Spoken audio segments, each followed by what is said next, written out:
안녕하세요. 저는 영국의 중심 도시 런던의 최외 각 지역에서 살고 있는 영국 여성 게일이라고 합니다.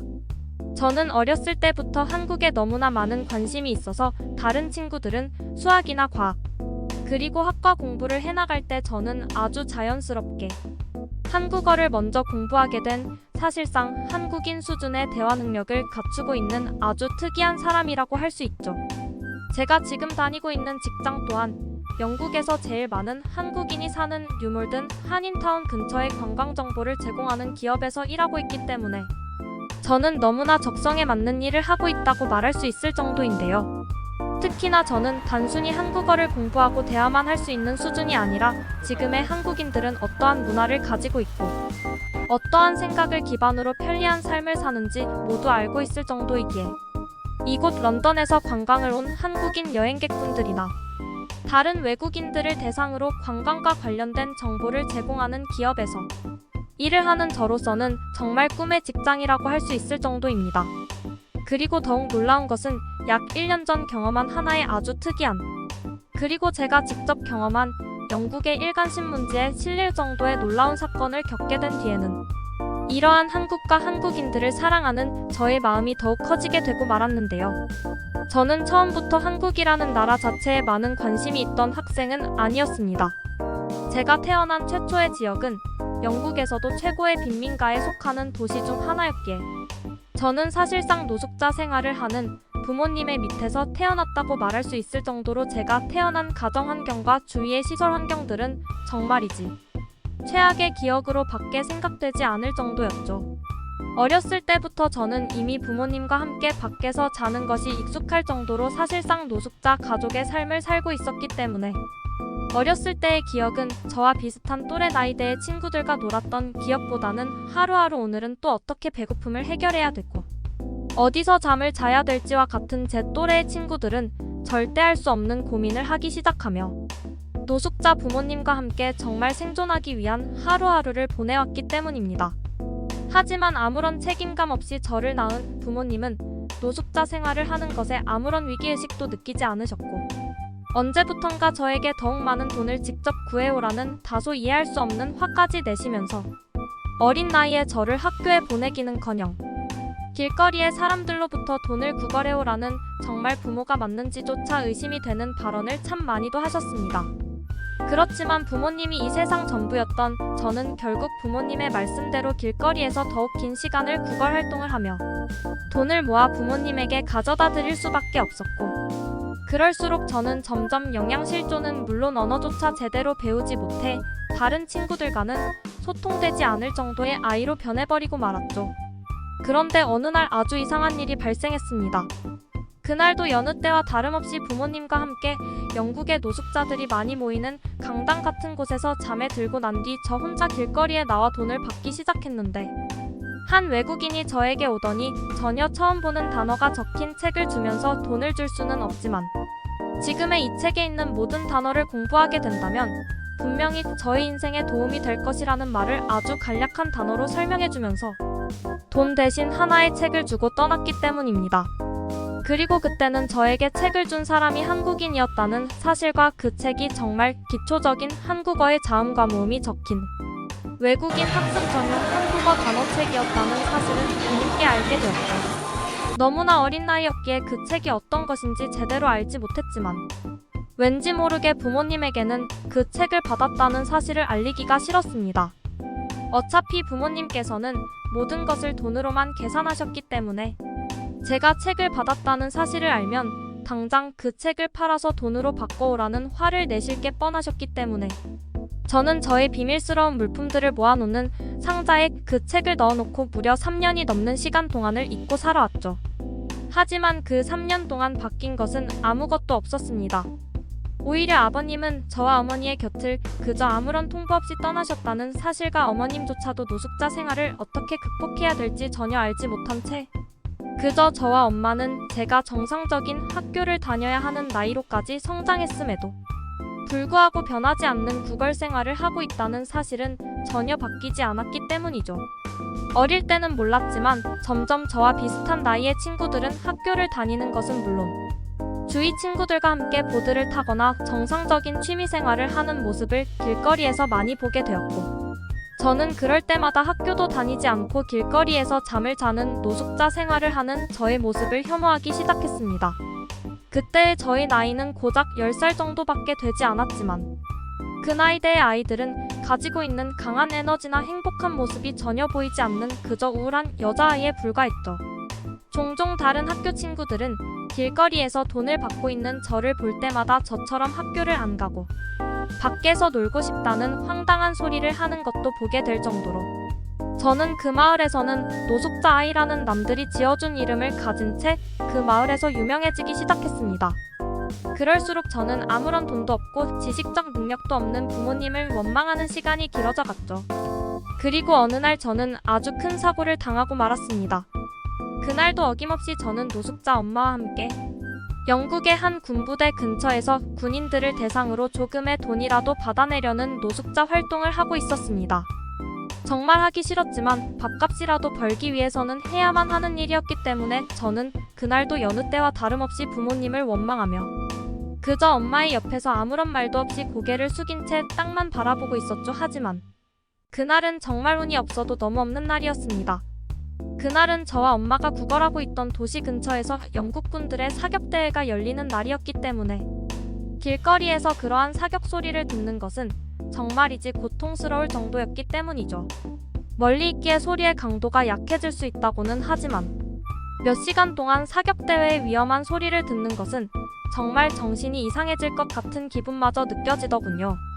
그런데 바로 그 순간 자동차의 엄청난 경적 소리와 함께 순간적으로 앞이 까맣게 변하면서 저의 오른쪽 귀에서 심각한 통증이 느껴졌습니다. 정말 벌에 쏘인 듯한 고통이었고 저는 너무나 어린 나이였기 때문에 순간적으로 기절할 수밖에 없었죠. 그리고 눈을 떴을 때 저는 길거리에 누워 엄마의 무릎에서 눈을 뜬 상태였습니다. 눈을 처음 떴을 때 들었던 생각은 지금의 상황에서조차 병원을 가는 것이 아닌 길에서 눈을 뜰 수밖에 없는 가정 환경을 가진 저의 인생에 심각한 좌절감이 느껴졌죠. 다행스럽게도 크게 다친 곳은 없었습니다. 사격대회 때문에 총알을 옮기던 트럭이 순간적으로 브레이크를 밟았는데 그러한 반동 때문에 실려있던 총알 상자들이 전부 길거리에 쏟아지며 저의 귀에 부딪힌 단순한 타박상으로 상황은 종료되었기 때문이죠. 트럭 기사분께서는 죄송하다는 말씀과 함께 저와 엄마에게 신고를 하지 말아달라는 돈을 주고 가셨는데 어머니께서는 저를 걱정하는 것이 아닌 엄청난 거금의 돈을 받았다면서 기뻐하는 정말이지 인간이 맞는지조차 의심이 되는 황당한 모습을 보여주셨습니다. 그런데 그날부터 저의 오른쪽 귀에는 이상한 증상이 발생했습니다. 확실한 통증이 있었던 것은 아닌데 무언가 귀의 중앙에 큰 귀지가 있는 것처럼 이물감이 느껴졌고 시간이 지날수록 오른쪽 귀에 소리가 들리는 게 점점 작아지는 것처럼 느껴지더군요. 하지만 크게 신경 쓸 정도의 통증은 아니었기에 저는 그저 오른쪽 귀의 신호를 무시한 채 노숙자로 사는 삶을 살고 있었습니다. 그런데 어느 날 저는 이렇게는 살면 안 되겠다는 생각이 문득 들더군요. 아무런 이유도 없었지만 저는 그날 처음으로 아주 오래전에 받았던 한국의 단어와 관련된 책이 떠올라 그것을 펼치고 무작정 공부하기 시작했습니다. 다행스럽게도 외국인으로서 공부할 수 있게 잘 설명되어 있던 책이었기 때문에 굉장히 오랜 시간이 걸렸지만 저는 점점 한국어라는 글자 자체를 이해하고 공부해 나갈 수 있었죠. 혼자의 힘으로 공부하는 게 어렵다는 생각이 들었을 때에는 무작정 한인타운의 한국인들을 찾아가 제가 공부하고 있던 책을 보여주면서 손가락으로 책을 가리키고는 했습니다. 부모님께서는 매일 구걸은 안 하고 사라지시는 저를 못마땅해 하셨지만 저는 더 이상은 그렇게 살 수 없다는 생각이 들었죠. 그렇게 무려 10년 정도의 시간이 흘렀을 때 저는 더 이상의 구걸 생활을 하지 않을 수 있었습니다. 10년의 기간 동안 참 많은 일이 있었지만 아주 운이 좋게도 한인타운의 몇몇 한국인 어른들과 인연이 되어 저의 사정을 딱하게 여긴 한국인들의 도움을 받을 수 있었고 조금 더 전문화된 한국어 공부를 계속해서 할 수 있었는데 이러한 행동을 거의 10년쯤 노력하니 저는 한국어에 관해서만큼은 사실상 현지인 수준의 대화를 할 수 있었죠. 그리고 그러한 저의 언어적 능력은 뉴몰든에 있는 한인타운 근처의 외국인 대상 관광 정보를 제공하는 한 회사에 취직할 기회를 만들어 주었습니다. 이미 어머니는 5년 전 저의 이러한 모습을 보시고는 저 같은 딸을 두지 않으셨다며 하루아침에 아버지와 똑같이 사라졌었기 때문에 저에게 남아있는 가족은 단 하나도 있지 않았죠. 하지만 저는 오히려 저 혼자만의 삶을 꾸려나가고 저의 힘으로 이루어낸 직장 자리와 한국어 능력에 강한 자신감을 느끼고 있었습니다. 오히려 노숙자 가족이 없는 것이 저에게 큰 도움이 되었죠. 제가 일을 하고 있던 곳은 관광과 관련된 정보를 제공하는 곳이었는데 아주 특이하게도 그곳에는 한국인 직원들이 정말 많이 있었고 그들 모두가 저를 좋아해 주었기에 저는 너무나 마음이 편할 수 있었죠.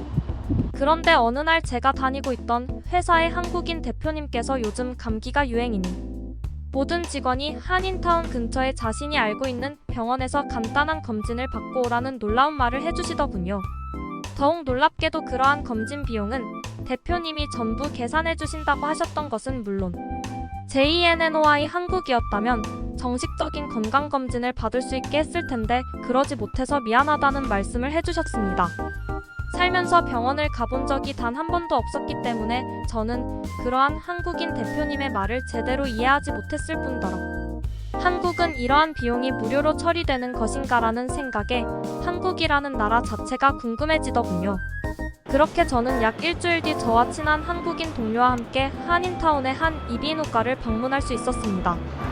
단순한 열 검사부터 목과 눈 그리고 귀와 관련된 매우 간단한 검사를 진행할 수 있었죠. 그런데 저의 귀를 들여다보시던 그 한인타운의 한국인 의사 선생님께서 갑자기 몇몇 간호사들을 부르시더니 저에게 혹시 귀가 잘 들리는지 아프지는 않은지 다급한 말투로 물어보시더군요. 처음에는 귀를 너무 파지 않아서 더러워서 저러는 것일까라고 생각했는데 곧이어 한국인 의사 선생님으로부터 듣게 된 충격적인 말은 제 귀를 의심할 수밖에 없었습니다. 그곳 한인타운의 한국인 의사 선생님께서는 귀에 상당히 작은 총알이 귓구멍 중앙에 정확히 자리 잡고 있다는 말과 함께 귀 안쪽 근육에 정확히 접촉해 있어 고막에는 다행히 아무런 피해가 발생하지 않은 것 같다면서 귀에 이러한 이물감을 느끼지 못했냐는 충격적인 말을 해주시더군요. 그 순간 저는 아주 오래전 노숙을 하던 중 귀가 매우 뜨거웠던 사고 상황이 기억나게 되었고 곧이어 그 한국인 의사 선생님께서는 혹시 모르니 귀에 마취를 하고 안전히 총알을 제거해야 된다면서 다급한 수술을 진행하셨습니다. 모든 게 순간적으로 일어난 일에 저는 아무런 대답을 할 수 없었고 그저 선생님께서 하라는 대로 병원 침대에 눕고 눈을 감고 있었죠. 그리고 귀에서 따끔한 통증이 느껴지고 난 뒤 저는 쇠구슬이 떨어지는 듯한 소리를 들을 수 있었습니다. 곧이어 오른쪽 귀에 무언가 시원한 바람이 느껴지는 느낌과 함께 갑자기 오른쪽 귀가 엄청나게 잘 들리는 확실한 증상마저 느낄 수 있었죠. 제 귀에서 빠져나왔다는 상당히 작은 총알을 직접 눈으로 마주한 순간 저는 알 수 없는 감정을 느끼면서 눈물을 흘리고 말았습니다. 지금의 나이가 될 때까지 단 한 번도 병원을 갈 수 없던 경제적인 문제는 물론 그 어린 나이에 귀에 이물감이 느껴졌는데도 병원을 가지 못했다는 악몽과도 같은 노숙자 생활의 추억이 제 인생에서 시원하게 사라지는 것 같은 후련함마저 느껴질 정도였습니다. 저를 바라보시던 그 한인타운의 한국인 의사 선생님께서는 살면서 정말 많은 환자를 봐왔지만 저와 같은 사람은 정말 처음 보신다면서 귀에 이런 이물질이 있으면 상당히 힘들었을 텐데 이때까지 어떻게 참은 것이냐는 말과 함께 다행히도 귀에 염증성으로 번져나간 상처는 전혀 존재하지 않아서 그것은 상당히 다행이라며 저에게 기적에 가까운 환자라는 별명을 붙여주셨습니다. 이러한 소문은 제가 다니고 있던 회사에도 하루 만에 퍼져나가게 되었고 간단한 검진을 받으라고 한인타운의 이비인후과에 저를 보낸 제가 다니고 있던 회사의 한국인 대표님께서는 저를 포함한 여러 한국인 직원들의 영웅 아닌 영웅이 되고 말았죠. 정말 신기하게도 귀에 총알이 있을 때에는 별 문제가 없다고 생각했는데 막상 귀에서 총알이 빠져나온 것을 제 눈으로 직접 마주한 뒤에는 오른쪽 귀의 청력이 급격히 상승하는 듯한 신기한 경험마저 하게 되면서 저는 행복한 감정을 느끼고 있었습니다.